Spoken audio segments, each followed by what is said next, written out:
Welcome to the Chic Assignment for November. Hi everyone, Jennifer here, and welcome back to the Daily Connoisseur, and welcome to the Chic Assignment for November. The Chic Assignment is a once-a-month assignment that I present on my channel, encouraging us to seek out the arts, learn about new composers and artists and poets, and I have a wonderful one for you again this month.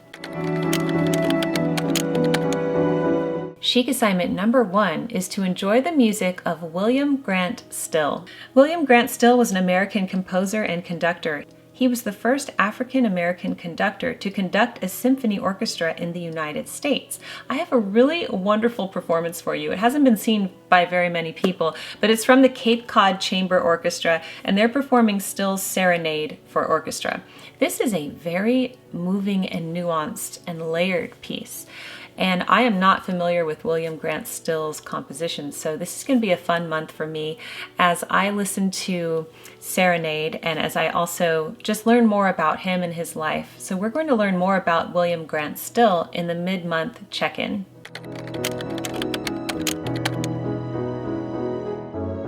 Chic Assignment number 2 is to enjoy the poetry of Elizabeth Barrett Browning.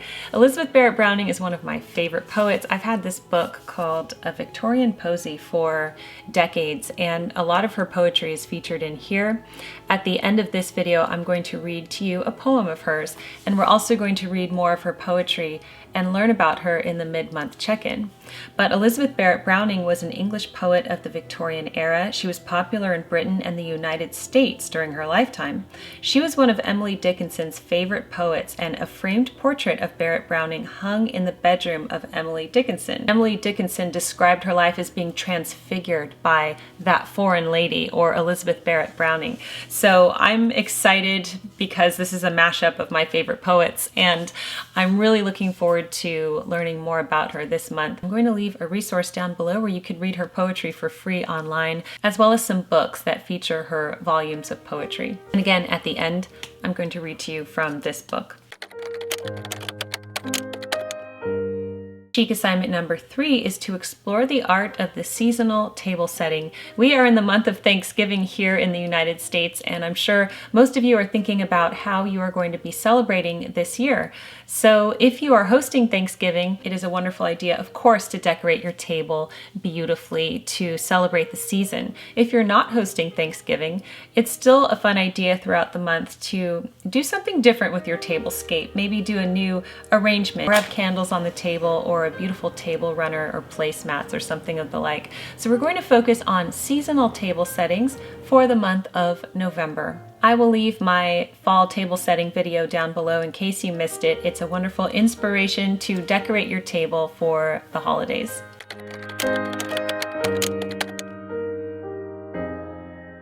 And finally, Chic Assignment number 4 is to prepare for the upcoming gift-giving season. My famous holiday gift guide is going up this Saturday, and it's going to give you a lot of ideas from small businesses and independent artists on how you can gift your friends and family this year.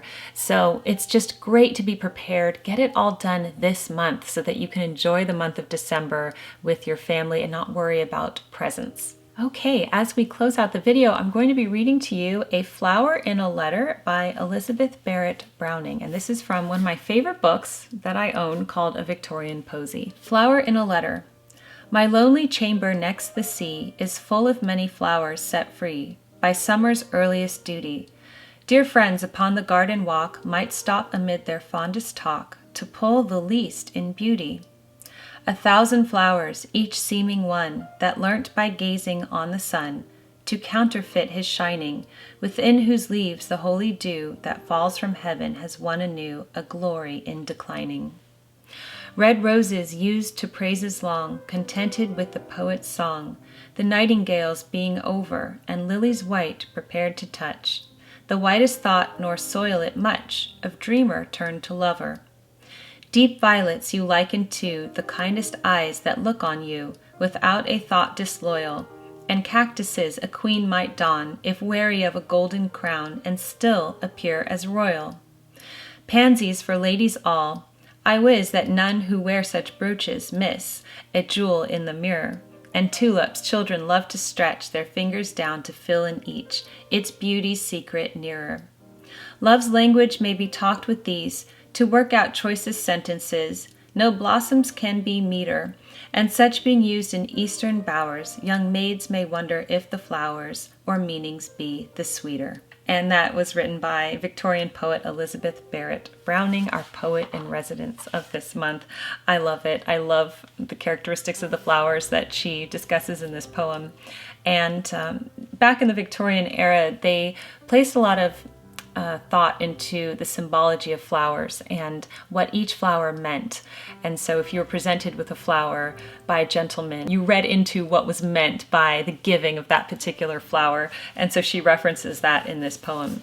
So I hope that you enjoy the Chic Assignment this month. If you have a favorite Elizabeth Barrett Browning poem, please leave it down below. I will see you on Thursday for my next video, A Highly Unusual Day in the Life. Thanks so much and have a wonderful week, and I will see you soon. Bye everyone.